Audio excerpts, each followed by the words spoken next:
কিন্তু আপনারা ঠেকাতে পারবেন না।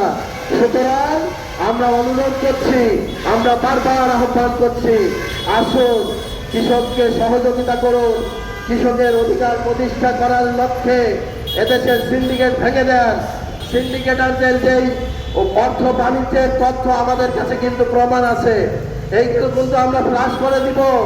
জাতির কাছে কিন্তু এই সিন্ডিকেটারদেরকে কিন্তু উলঙ্গ করে তাদেরকে কিন্তু আমরা দেখাই দিব কারা এটার সাথে যুক্ত আছে, কারা পিয়ালের সিন্ডিকেট করে ভারতের সাথে পিয়াল এসে দেশের কৃষকদেরকে গলা কেটে হত্যা করেছেন।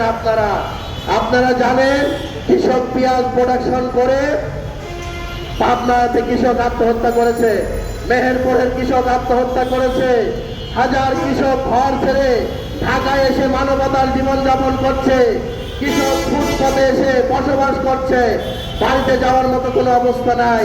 কারণ অতিরিক্ত সুদের সুদী মহাজনের অতিরিক্ত চড়া সুদে লোন নিয়ে কৃষক আজকে পুঁজি হারা হয়ে ঘর ছাড়া হয়ে ঢাকা শহর সহ বস্তিতে আনাচে কানাচে কিন্তু কৃষকদের পাবেন। তো এই কৃষকরা কষ্ট করে পরিশ্রম করে উৎপাদন করে পুঁজি হারা হয়ে লজ্জিত হয়ে আজকে ঘর ছাড়তে বাধ্য হয়েছে। এই ঘর ছাড়া কৃষক যদি রাস্তায় নামে, এই কৃষকের চোখের পানিতে বাংলাদেশের সকল অন্যায়কারী সরকারের আপনারা কিন্তু বাহিনীতে যারা আছেন এই সিন্ডিকেটরা কিন্তু ভেসে যাবেন। কৃষকের চোখের পানিতে যদি ভাসেন, বাংলার জমিনে কিন্তু আপনাদের ঠাঁই হবে না। এটা কিন্তু আমরা স্পষ্ট বলে দিচ্ছি। এদেশের কৃষক, আপনারা এই কৃষকের বার্তা একটাই দিচ্ছি, কৃষকের চোখের পানি ফেলাবেন না।